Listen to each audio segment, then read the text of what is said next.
Hello children, this is lesson first the king who stun. यह एक राजा की कहानी है जिसमें राजा बहुत बदबू करते हैं। Let's come to the story. Naren was very rich. He had inherited a huge fortune from his forefathers. Naren जो बहुत ही धनी था, जिसके पास उसके पूर्वजों के वंश से मिली हुई बहुत ही अच्छी धन और भाग्य थे। ही lived in a large mention. वह एक बहुत ही बड़े महल में रहता था। His enormous wealth had made him idle, lazy and slothful. उसका जो बहुत ही विशाल पैसा था, जो बड़ा पैसा था, जो धन था, उसको आलसी, सुस्त और कामचोर बना दिया था। He did not need to work. उसे काम की कोई आवश्यकता नहीं थी। Nor did he wish to further expand his fortune. ना ही वो अपने भाग्य और धन को बढ़ाने में विश्वास करता था। He was not only too lazy to work. वह केवल काम के प्रति ही आलसी नहीं था, बल्कि also too lazy to take a bath. वह नहाने के प्रति भी बहुत आलसी था। Nobody remembered when he had bathed last.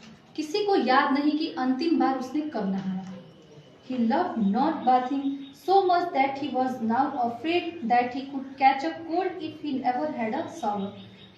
उसे नहाने से कोई प्यार नहीं था, क्योंकि उसको इस बात का भय लगा रहता था कि यदि उसके ऊपर पानी की फुहारें पड़ जाएंगी तो उसे सर्दी लग जाएगी। You can imagine what could happen to a person who did not take a bath over months on end. आप यह कल्पना कर सकते हैं यदि कोई इंसान महीनों से न नहाए तो उसके साथ क्या हो सकता है। ही नाउ स्टंक विथ फाउल स्मेल। वह बुरी तरह से बदबू से भर गया था। Please note down the word meaning.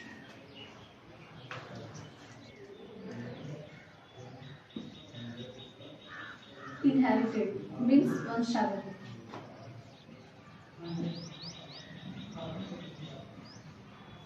Next, fortune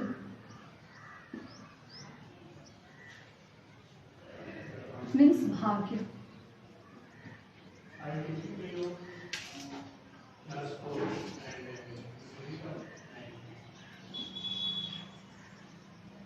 Forefathers means होता है पूर्वज। Children, please note down the word meaning. It is very important for you.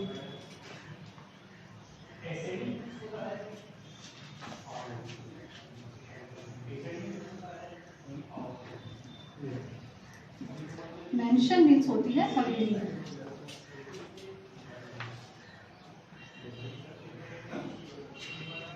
Enormous means होता है विशाल, बड़ा।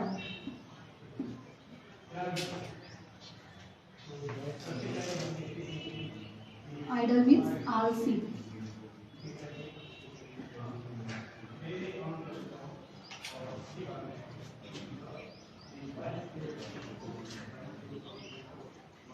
Foul means बुरी।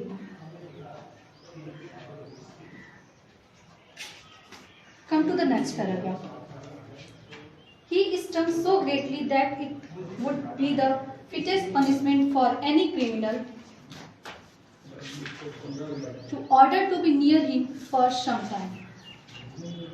वह उसकी बदबू इतनी भयानक थी कि यदि किसी अपराधी को बड़ा सजा देना होता था तो उसे बस उसके पास कुछ टाइम के लिए उसके पास बैठा दिया जाता था। This was the reason that nobody liked to come near him. यही वजह थी कि कोई भी व्यक्ति उसके पास बैठना पसंद नहीं करता था। But don't think he was without a company. लेकिन ऐसा मत सोचो कि उसके पास सहयोगी नहीं थे। He was never without a company. वह कभी भी बिना सहयोगियों के नहीं रहता था। Hordes of people always surrounded him, like flies swarm round the honey. एक बड़ी झुंड में लोग हमेशा उसके आसपास रहते थे। जिस प्रकार से शहद के चारों तरफ मक्खियों की एक बड़ी झुंड लगी रहती है, ठीक उसी प्रकार से एक मनुष्य आदमियों का भी बहुत सारा झुंड उसके पास हमेशा लगा रहता था। People would laugh at his dirty habits. लोग जो उसकी गंदी आदतों पर हंसते थे, but still they would visit him. फिर भी वे उसके आसपास घूमते रहते थे। They would always be armed with handkerchief to place their noses to avoid the foul air. वे अपने पास हमेशा एक रुमाल रखते थे और अपने नाक पर हमेशा उसको रखे रहते थे जब वे उसके पास बैठा करते थे। And if they ever forgot their handkerchief, और अगर कभी वे अपना रुमाल भूल जाते थे They would press their noses in their sleeves. फिर वो अपने आस्तीन से अपने नाक को दबाया करते थे. But they did all this only when they were not in Naren's sight. लेकिन वे सब ऐसा तभी करते थे जब नरेन की दृष्टि उस पर नहीं पड़ती थी. At such time, और कभी कभी, they would try to stop their breath as long as they could. और कभी कभी वे अपनी सांस को लंबे समय तक जब तक वे रोक सकते थे रोक के रखा करते थे. हॉर्डर्स मीन्स होता है झुंड.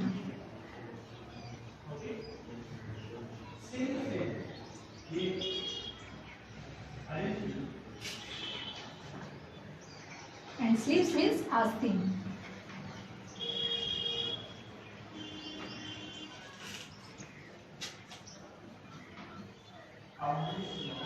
Come to the next paragraph. Do you find it amazing that so many people surrounded him at all times despite his foul smell? क्या आपको ये आश्चर्य नहीं लगता कि उसके इतने गंदे बदबू के बावजूद लोग हमेशा उसके आसपास ही रहते थे? Well, there is nothing to be amazed about it. इसके लिए कुछ भी आश्चर्य करने की जरूरत नहीं है. Nobody cared for the morbid audio emanating from him. कोई भी व्यक्ति उससे निकलने वाले रोगग्रस्त गंध को की परवाह नहीं करते थे. Because Naren bestowed favors on everybody very generously. क्योंकि नरेन जो था वह बहुत ही सज्जनता पूर्वक व्यक्तियों का साथ दिया करता था. This was the reason that there flocked a train of gestures and false admirers around him. यही रीजन था कि उसके पास अधिक संख्या में मसखरे यानी जो विदूषक होते थे, हंसी मजाक करने वाले लोग, उसके पास बड़ी संख्या में उसकी चारों तरफ घूमते रहते थे और उसकी प्रशंसा करते थे. Who would sing songs of endless eulogy, जो हमेशा न खत्म होने वाली उसकी गुणगान की व्याख्या करते थे. Even they needed to pout because of the bad smell. और फिर वे ऐसा करके मुंह बंद करके अपने मुंह को बंद करके आगे निकल जाते थे. They would not let him know of it, क्योंकि वह उसे इसके बारे में बताना नहीं चाहते थे. Come to the word meaning.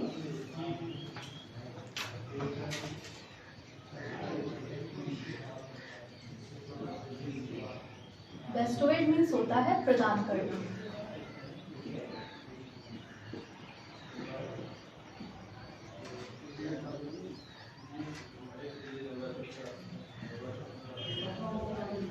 यूलॉजी means होता है गुणगान.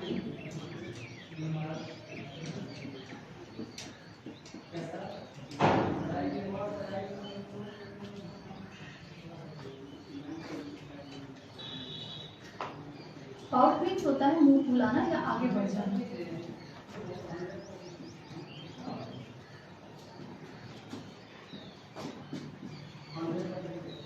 मुंह फुलाना या आगे बढ़ना.